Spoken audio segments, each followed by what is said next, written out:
I'm Christian Schaefer with your WMAR 2 News update. The family of the 76-year-old woman who was seen on video being thrown to the ground by a Baltimore County police officer is expected to respond today to the release of police body camera videos of what happened during that incident. It all started with a 911 call to a neighborhood in Milford Mill. Neighbors told police that a boy had been hitting people in cars. An officer identified as Corporal Brennan arrives at that scene and begins to interact with this woman, whose name is Sierra Floyd. She lives in that neighborhood. The video shows that eventually words were exchanged between the two.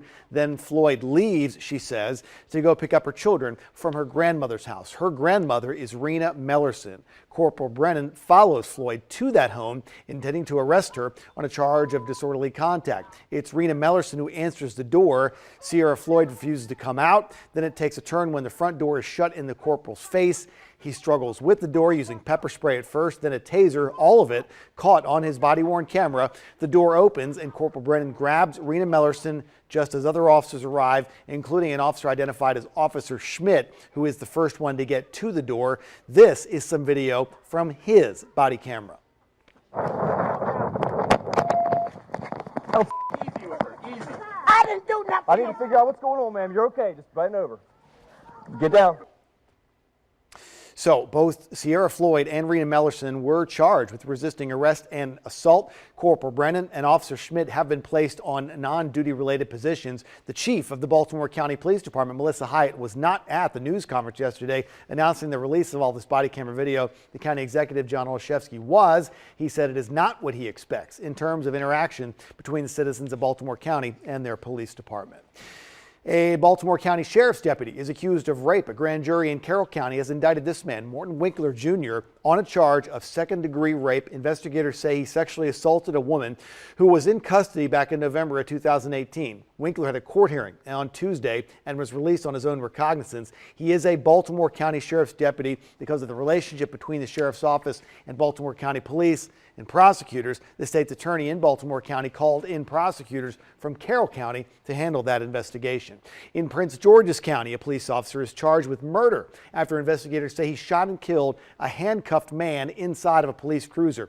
Corporal Michael Owen Jr. has been a member of the Prince George's County Police Department for 10 years. He faces charges of second-degree murder and manslaughter. Monday night, police were called to the Temple Hills area just inside the Capitol Beltway. They say a man named William Green had run into 6 parked cars before passing out behind the wheel. Officers arrested Green, put him in handcuffs with his hands behind his back, then put him in the front seat of a police cruiser. Investigators say Corporal Owen and Green got into some kind of altercation, and then Owen shot Green 7 times. The chief of the Prince George's County Police Department was visibly angry at a news conference he held to announce the arrest of Corporal Owen, and he said he has no reasonable explanation for what happened. Owen was not wearing a body camera.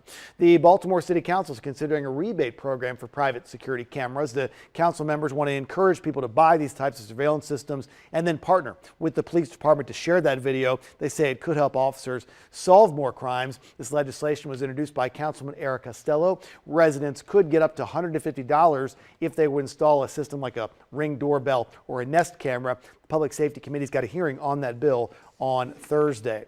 And there's a new bar opening tomorrow in the Upper Fells Point area in what used to be a Catholic church. Ministry of Brewing opening its doors to the public Thursday at 3 in a building that used to be St. Michael the Archangel Catholic Church. There were some delays as the bar passed all its inspections, but they got a grand opening celebration scheduled for next Friday.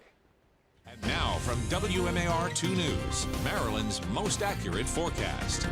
Happy Hump Day, everyone, on this Wednesday. What we are tracking: decreasing clouds, a wintry mix possible, and warmer temperatures on the way. You decide which one you like, or maybe you like both of them. Let's get down to business as we talk about that future cast and the way that we've been feeling through the morning. So temperatures have come in the 30s, but with that light breeze, we're feeling more like the 20s this morning. As we go into the afternoon, light breeze still kicking around a little bit, so going to feel more like the upper 30s to right around 40 degrees. I'm forecasting 44 degrees for today. The weekend setup, you decide which one you like. Worst case scenario, if you're not a fan of the snow, then oh yeah, this is what it's going to scoot up the coast, that area of low pressure. But if you don't want any type of rain or snow at all, the best case scenario is going to be out to sea with just some clouds. Right now, that upper level energy has been delayed for a big coastal storm, so we'll see how it goes. Right now, what we're thinking is that we just will see some plain rain, possibly maybe a few pockets of sleet mixing in. The biggest snows will be more to the north in Pennsylvania and back off into western Maryland Maryland and also West Virginia as of now. Today's planner temperatures will be slightly above the average of about 42 degrees, going with 44 degrees. Staying dry, we'll have some sunshine as the day goes on. And there's your 7-day forecast. Once again, Christian, look at the 57 and the 60 How next about week. that? Warm temperatures. Okay, Lynette, thanks very much. That's all the time we have for now, but stick with us online at WMAR2news.com all day long. Got updates on top stories and breaking news. And for news and weather on the go, you can download the WMAR2 News app. It's in the App Store. It's got a live radar, and you can set up breaking news alerts to come straight to your phone or tablet. Thanks for watching. I'm Christian Schaefer. This WMAR2 News Update is sponsored by Jones Junction,